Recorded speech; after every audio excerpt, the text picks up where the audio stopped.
Welcome back to Universal Journey Talk, Part 4 of Ep.6.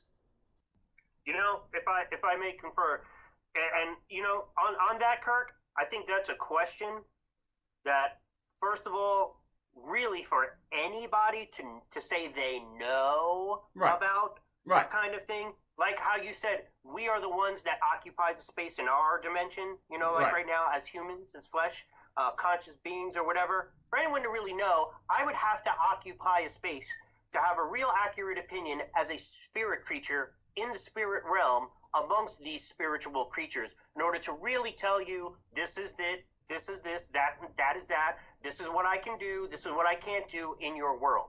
Nobody knows that because nobody is in that form and able to come on a show like this and tell you what it is and go back there.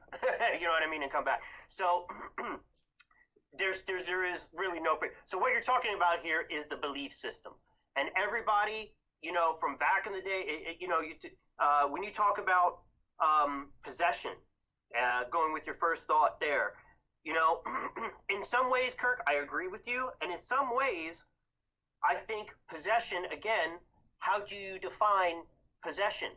There was a guy, Jim Jones, who possessed 1,000 people, you could say, and had them kill themselves. Now, who rightfully would kill themselves? But he was so convincing in what he said or whatever that people took on a different psychological thinking in their mind that this guy is what he is. I think that people can do certain things where that's why they say the mind is really where it all comes from. If you let yourself or make yourself believe certain things that you are possessed, a man can believe that he's possessed so much that he becomes essentially the same thing and become a doctor, indoctrinated by evil.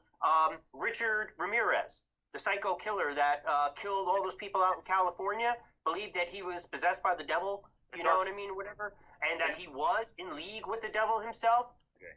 In some ways, who am I to say he's not?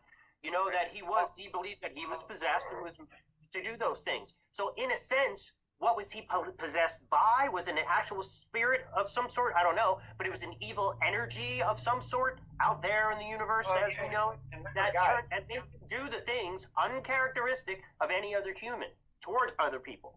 And he believed it was by the devil. So does that make it real? In some ways, I'm not even sure it matters, but that's what he was. Well, and also, like when you talk about spirits, sometimes when we talk about things, I think people think it's just one thing. Like everything, like when we talk about Bigfoot, it's just one thing. Well, if you can't do that, it can't exist, or it's just one thing. Like there's more, like a spirit. There's just like you could have a jinn, a genie, or a fairy. Like there's many different spirits and different type of soul entities. You know what I mean? It's not one thing. I mean, we don't even have just one race of people. It's like everybody's just one color or one type of race. We have multiple races just here on the planet alone. Just so rather like if we're gonna take statistics about people who were possessed, you have to understand what each different individual story was. Some people may be possessed by something. Some people were channeling something. Some people will happen to have a relation or infinity to something, like, or a host, or maybe a parasitical type of spirit. Like, there's so many different things. It's not like, if something's a spirit, it's a demon, or it's this type of ghost.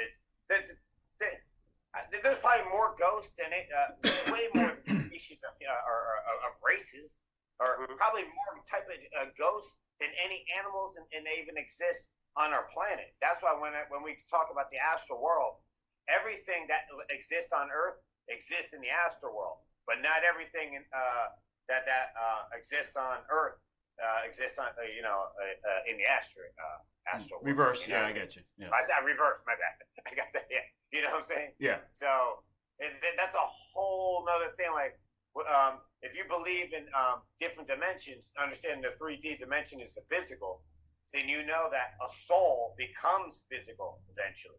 So there's so many more souls. Everything that hasn't manifested in the physical or on a planet yet, that's because it hasn't manifested. That's why if someone were to say a leprechaun or a fairy doesn't exist, well, maybe it hasn't. it either existed before or hasn't existed yet in the physical on our planet. But in other dimensions, fairies, leprechauns, they all exist. You know what I mean? They just haven't come into manifestation in the physical. Eric, I'm gonna ask you: do you believe that fairies or leprechauns or dragons have been here before, or still now even here? I believe most likely, without a doubt, probably. If I had to put my life on it, without a doubt. But I also believe they're also Without a doubt, probably. Without a doubt. And also, but you also, I think people I believe people who understand mystics, mysticism, you know what I mean, shamans or shamanic. Those are the only people that would understand. And that's why it's hard to have a conversation with. Most people will look at stats and this and that and blah blah blah. But that's a very physical thing. You know what I mean? But if you're not using your intuitive psychic, you wouldn't understand how a fairy or an angel or these dimensions and how they're, because you would only know what the physical is, and that's all right. Most people believe that. That's why, like, most people, like, if I said, you believe in God? Heath, do you believe in God? Do you believe there's a God? Do you guys believe in angels? Somewhat. Yeah. But not in the same way that everybody does. I think most people don't care about what everybody else. I'm just asking you the question. Just a question. Do you believe in angels? Yeah, sure. You said, yeah, sure, okay. Now, to many other people, they would be like, what? You really believe in angels? You believe in God? Like, where? How? What evidence at all is anything that's going to support that? Now, some people will say they saw it, and I'm like, okay, do you have it on film? You know what I mean? It'd be no different. I know. I'm a rational person. Whether I believe in angels or not, hey, I can't even prove it. I don't know. You know, and let me tell you something. You know, I say this. There's probably such thing of angels are supernatural. You know what I'm saying? But I can't prove it. The only thing I'm saying, there's probably something besides us that maybe created us, because how did we come here? You know. So I mean, like, this something became something for us to be here. No one even knows exactly where we came from. And like you said, you can't prove it. So in the end, though, I always tell everybody, I think there's a God, but I can't say yes, no, 100% for sure, and I have no proof. But Heath, guess what? You know what the thing is, though? This is what everybody has to start understanding. For someone to believe in something, they don't even have to prove it. That's it. In the end, if I believe something, it's a knowing. I already know there's a higher power. There's source out there, and there's a higher consciousness, and that's way beyond what we even think we know. I already know that anyone that thinks they know that humans got it all, I already know, number one, they don't. I don't care how much technology they have. This technology ain't even shit compared to technology that we could have. It's nothing. And I know that this is a fragment of what we know. But I know when someone says, well, how do you know there's angels exist or this not? I just know because it's a knowing inside me. It's something that, guess what? You'll probably never be able to prove it half the time. Will anyone ever be able to prove, you know what I mean? But the thing is, the only way you can prove it is say, hey, go within yourself. The further you go within, then all of a sudden, you don't need to prove it to anyone else. You already know, and they know it because they've done the same thing. You know what I mean? What we're talking about here is something, when you're talking about things that are a matter of faith, you're talking about faith and beliefs. If you're talking religious, existences and or such as the Bible, references like that, or angels or things like that, of the supernatural, let's say, or paranormal nature, fact really doesn't come into it at all. Hence the word, that's why they're faith-based. Because it has nothing to do with being, faith itself is the belief in something unproven, unseen, in a sense, before our time, before it exists or whatever. You just believe this is how it was. There is no way anybody can prove anything. That is only based upon what you believe is real and what you believe isn't. It actually, in some ways, stems more to the imagination rather than evidence. That's not what we're talking about here. So ultimately, no one's going to be wrong. No one's going to be right. Like you said, Eric, you can say, I know that there is this or that or whatever, and you should. because that's what you believe. Right. You are convinced from the information that you have that this is what is factual in your mind. Almost nobody, there's even people I've seen in the same religion, or even people, I would imagine it's the same thing too with people who would be self-professed mystics, that if they talk, I promise you they're not going to believe everything the same that the other person believes. There will be different. In Christianity, there are differences. There are some people that believe a lot more in one thing than others, believe sections of the Bible are more true and accurate than other sections. Some people believe this thing shouldn't have been left out in the Bible. Some believe this should have been in it. That's why you realize nothing is 100%. That's why you never say nothing. So, or you might believe it is. Ultimately, that is right or wrong. That depends on how each individual, not that, but how each individual takes in and process the information to ultimately come to whatever conclusion it is that makes sense to that individual, to themselves. And then the rest is, well, this is what I think, but I think no one's Eric going to put it on the froze. table and prove it's evidence. And Hey, Eric, there's something going on with your screen. It kind of froze there. Eric, are you there? Uh-oh. So, apparently we lost Eric. Who knows? I guess Bigfoot's real. Bigfoot got him. But anyway. I guess he disappeared. I guess he's with Bigfoot right now. He did the same thing. He pulled a disappearing act. Eric was right the whole time. Hey, by the way, you know what I was just thinking about this? About the Bigfoot thing? Not to go back to the Bigfoot thing too much, but how funny would this be if it's like, okay, look, they finally do capture a Bigfoot. So it actually is real, and it's like, holy crap. And then, it's all on TV and stuff, and they have their first, like, thing where they actually have the microphone and the thing, and then, the Sasquatch or the Bigfoot is about to say something, and they're like, hey, everyone, it's about to say something. And then, they're all close to get the mics and everything, and then it's like, it goes,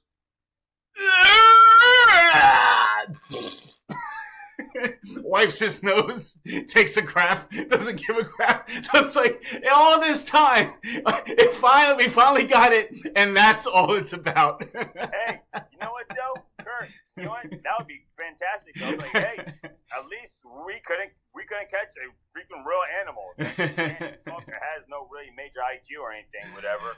That's what I think. I mean, honestly, I think it might be a little bit of a letdown. I guess you could, obviously, there's a lot of studies you could do, but to me, I just think, like, I don't think, in my opinion, I have a feeling that they're not a very intelligent creature. I just don't, I wouldn't expect to be enlightened. You know what I mean? But anyway. I believe if they were, they would have to be very intelligent, because how the heck can we not catch them? With video, they disappear so fast, this, that. It's like, what is so, it's like...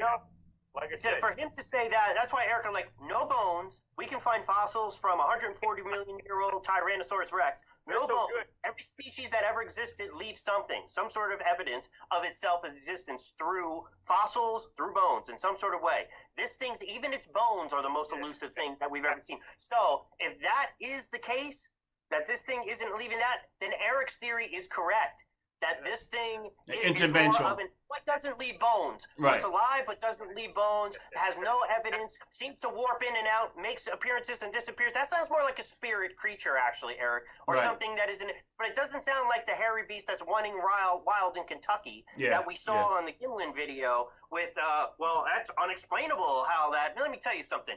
With camera photography, even from back then, it's not that hard. You change perspectives of different things. You put things at a difference, and that Gimlin video, shoot, you have a costume and alter different sizes and things. You can make it happen. Yeah, my point is, care about the videos. Guess what?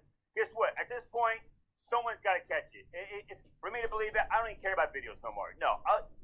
I want you to catch it. They got dart guns and stuff that you can shoot at. So anytime you see Bigfoot, I'm sure all these guys are all prepared because they all see Bigfoot, but yet no one has ever decided. All right, dudes. I don't want to stay on this topic too much. I think we've kind of driven it into the ground. I just want to say though, I'm going to leave that link though for anyone if you just want to get a good laugh from Joe Rogan's perspective. It's pretty funny about how he talks about it. But anyway, so I guess kind of closing this off though with the whole interdimensional creatures or things like that. Now there are some things though that I do agree with Eric a lot of, which now I'm not sure if it's actually like science proven though. And this is where I want to get your guys' perspective just before as we kind of wrap up here. Yeah. Do you think that there are other dimensions, or do you think it's just this? In other words, because then that kind of could potentially bridge a lot of the the debate here on whether these creatures could be true or not or whatnot. Because once again, it's how do you think of them as? Could they potentially have interdimensional ability? Could they whatever? More when I speak more about like ghosts and things like that. Spirits and stuff. In other words, I'm not really sure. Like I would have to assume that scientifically speaking, they can kind of prove that there are other dimensions, or can they really not? Is it more of a concept? You see what I'm saying? Thanks for watching this segment of the full episode to be posted Sunday afternoon. Much more to be discussed in the next part, so give this video a like, leave your comments for us to reply to in future episodes, and stay notified by hitting the subscribe button.